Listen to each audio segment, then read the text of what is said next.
Hello everyone, and welcome to this informative video where we'll be discussing essential first aid tips focusing particularly on how to perform CPR as a layperson.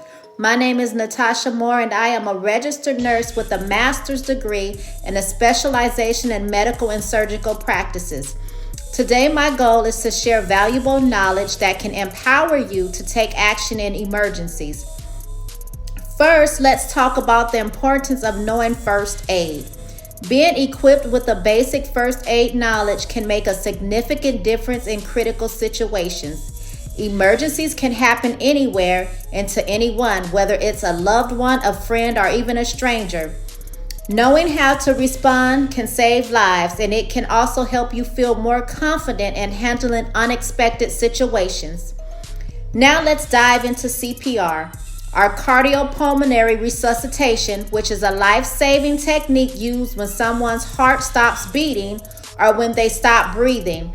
It's critical to act quickly because the chances of survival decreases with every minute that passes. Before we begin, it's important to note that CPR has two main components: chest compressions and rescue breaths. However, if you're not trained or unsure about giving rescue breaths, it's perfectly okay to perform hands-on CPR, which involves just chest compressions. Hands-on CPR is effective and can help maintain blood flow until professional help arrives. This first step is to ensure the scene is safe for you and the victim.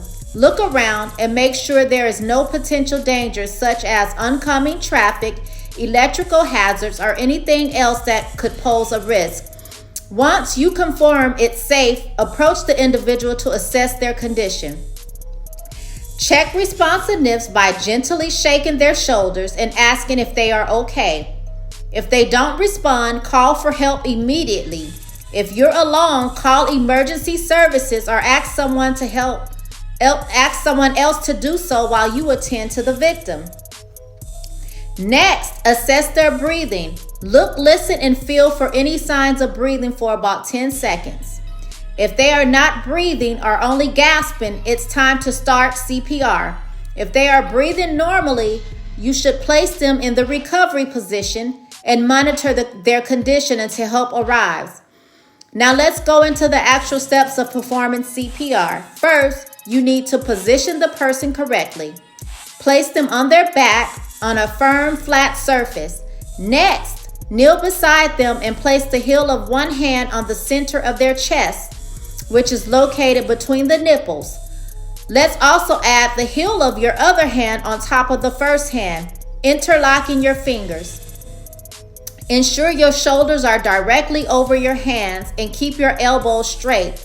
You want to use your body weight to push down hard and fast. Aim for a rate of 100 to 120 compressions per minute, which is about the same tempo as the popular song Staying Alive by the Bee Gees. The depth of the compression should be about 2 inches. After 30 compressions, you need to perform 2 rescue breaths if you are trained. If you're not comfortable with giving breaths, just continue with chest compressions. Remember, it's better to do something than nothing at all. If you are performing rescue breaths, first ensure the airway is open. You can achieve this by tilting the person's head back slightly while lifting their chin. Pinch the nose shut, take a normal breath, and seal your lips around theirs to create a tight seal. Breathe into their mouth until you see their chest rise. This should take about 1 second. After giving the first breath, give another one in the same manner. Continue the cycle of 30 chest compressions, followed by 2 rescue breaths until emergency personnel arrive or the person shows signs of life, such as coughing or breathing normally. If you're physically exhausted and can't continue, don't hesitate to ask bystanders for assistance or just stick to hands-only CPR. It's also crucial to remember that everyone can perform CPR regardless of their training level. You are not alone when you find yourself in an emergency situation. Many communities offer first aid and CPR training sessions that can give you hands-on practice. I strongly encourage you to take advantage of such opportunities as they help build confidence and improve your skills. Lastly, be mindful of the laws in your area regarding Good Samaritan protections. Many places have laws that protect individuals who act in good faith to provide aid during emergencies. Ensure you're informed about these laws, as they can give you additional confidence to help when needed. In conclusion, knowing how to perform CPR can potentially save lives. It's a simple yet powerful skill that can make a huge difference in emergencies. So remember the importance of assessing the scene, checking for responsiveness, calling for help, and knowing the steps to perform chest compressions and rescue breaths if needed. Thank you for watching today's video. I hope you found this information helpful and feel empowered to take action in emergencies.